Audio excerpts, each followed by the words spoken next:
Allah nak ngendikan itu sebenarnya sederhana, tapi maknanya jauh. Afamangkana mu'minang kamangkana fasiko. Saya itu merasakan, saya kemarin yang 7 hari di Korea. Itu 2006 banyak santri Korea ngaji saya yang pas perainan. Kenapa saya yang diundang? Sebenarnya saya itu nggak diundang. Mereka minta saya ngaji, beberapa kali sudah ngaji di Indonesia, terus mereka minta sekali-kali Gus ngaji di Korea. Aku ya bilang gini, tapi waktunya terserah aku, ngatur kiai dosa. Ya Gus, pokoknya terserah jenengan. Mereka mintanya 1 bulan di Ramadan. Bangunnya pondok bukan tutup. Kiai sewa kira, 1 bulan Ramadan bisa. Akhirnya saya minta seminggu saja. Uniknya pas setelah saya di Korea.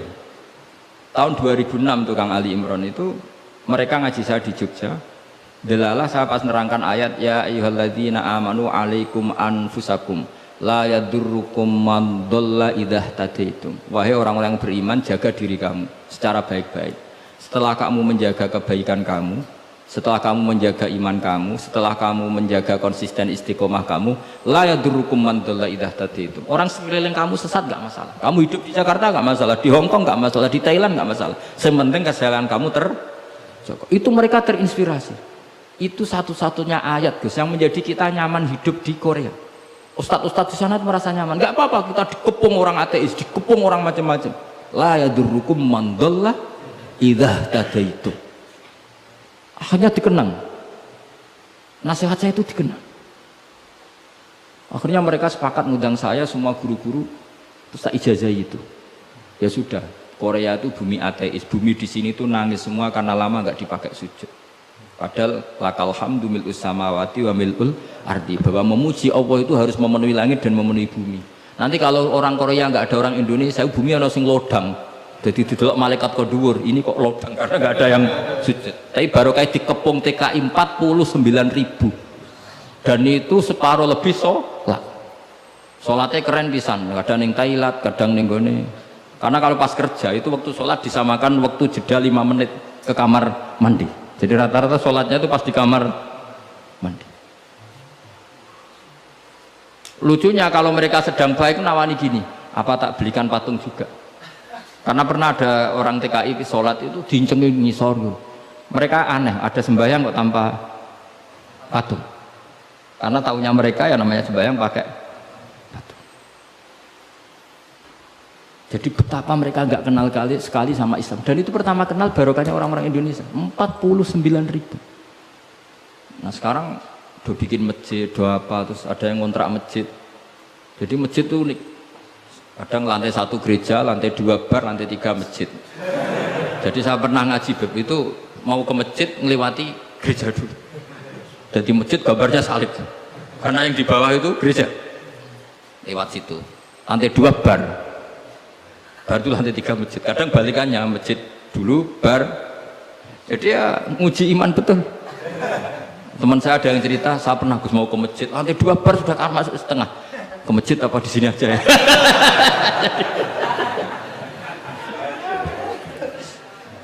Tapi ya tadi, makanya kita semua syukur betul umatnya Rasulullah Shallallahu Alaihi Wasallam itu dikawal Quran ila yaumil kiamat. Jadi yang dikawal Quran bukan orang Kudus saja, bukan orang yang daerahnya mayoritas Muslim saja, termasuk orang yang di Korea, di Uni Soviet juga dijaga Quran. La yadurrukum man dhalla idza tadaitum.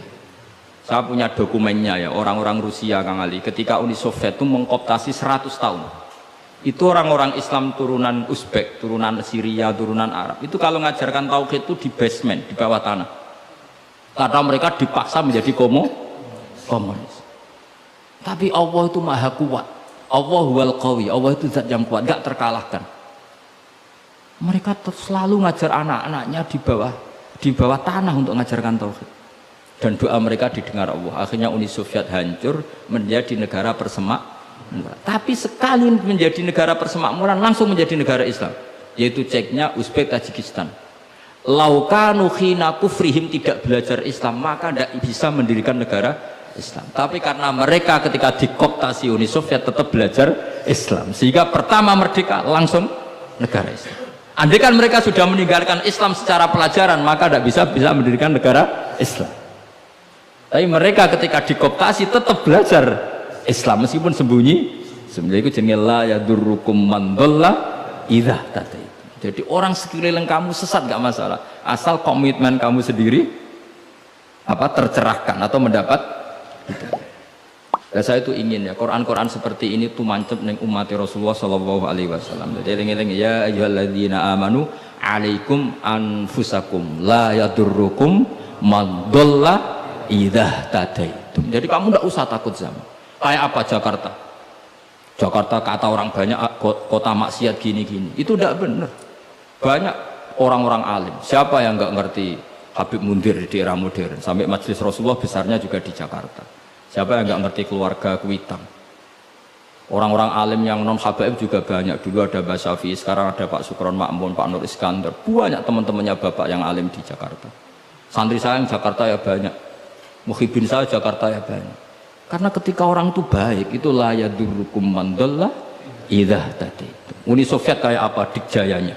Ketika mereka hancur, malah mereka akhirnya yang hancur dan berdiri negara-negara persemakmuran dengan asas napa? Islam. Jadi gue ora usah khawatir, wah iki negara Indonesia rusak tauhid kudu dihancurno. Wah, apa-apaan gak tau ngaji, yakin gak tau ngaji. Agama ini akan dijaga Allah ila yaumil qiyamah. Jelas dawuh Nabi la tazalu ta'ifatun min ummati zahirina 'alal haq la yadurruhum man khalafahum. Sebagian riwayat la yadurruhum man nawa'ahum.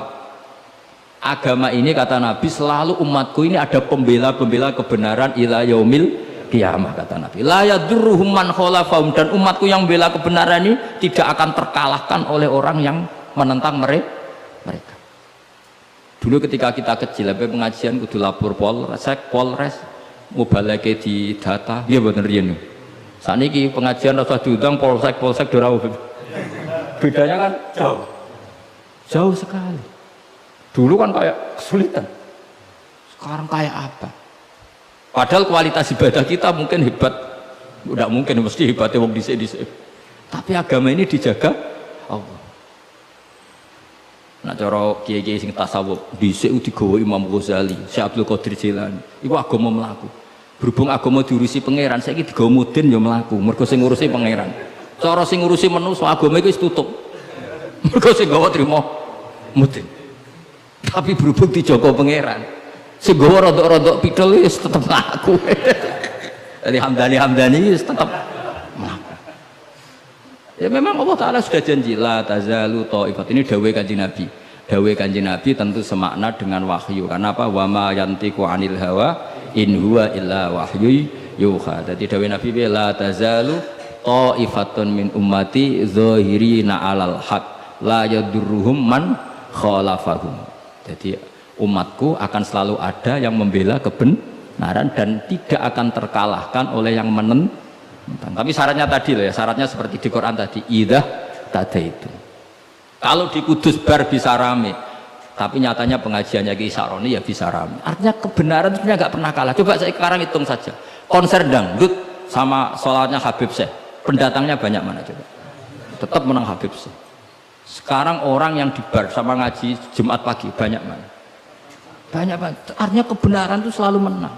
Lah repotnya kadang singgo kebenaran itu hitung-hitungan. Tak rewangi ini untuk obol. Itu mulai masalah.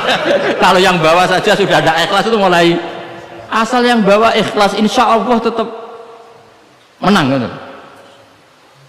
Bang tuh paham ya, orang saya tersinggung ya biasa wae saya. Jadi artinya Allah menunjukkan kebenaran kan sesuatu yang nggak menarik itu sebetulnya. Kok menarik piye dong kiai ini wis lanang jenggoten briwoken anak dulu artis kan karuan sing disawang ngayu. Lha iki misale Khadruwan sing Hamdani Ali wis delok kok ngaji gini iki ngguri delok Hamdani terus untuk apa ya? Tapi yang menarik kok. Ya coba Vatikan, saya punya temen itu pernah main di Vatikan, itu kan menarik, ada gondola, orang Eropa itu cantik-cantik, katoan cekak, wajar lah kalau menarik, tapi masih kalah dengan Ka'bah. Ka'bah wis kotak, pinggire wong brewok jobahan, tapi wong mukjizat, iku wong ya wedan tenan mara Ka'bah. Edan seneng banget, ora edan basa Jawa, basa Arab. Cara wong Jawa nak darani seneng banget itu basa apa? Coba. Justru itu ketok mukjizate Ka'bah. Iya kalau orang ke Vatikan kan menarik wajar kan kayak wong ayu, terus sungainya indah. Moro Ka'bah saja. Terus kotak ireng pisan. Terus ngono wong Arab-Arab. Wotok-wotok kadang dituwakoi. Wah, tapi wong Ka'bah iku keramat. Daya tariknya ya luar. Lu umpama nuruti teori sosial, Ka'bah itu menarik enggak? Coba sama jawab. Justru itu keramate. Kiai yang ngono, wis watuk nak mulang ra enak. Wadang mulang saking sepuh ngidang itu. Tapi sing ngaji yo wae. Ana canom wis jaga penampilan, jaga image berhubung niate ora pati ikhlas. Lah wong yo ora seneng. Dago wong itu. Dadi pancen agama iku mesti iso jaga agama mau ikhlas tok. Mun ngandel kula. Karena wa ma umiru illa liya'budu wa mukhlishina lahuddin. Jadi agama ini hanya bisa dijaga oleh apa? Ikhlas. Dilatih, caranya ikhlas begitu. Aku di latihan buat koi. Tapi sebentar yuk. Cuma latihanku wes suwi, jadi kemungkinan wes sukses.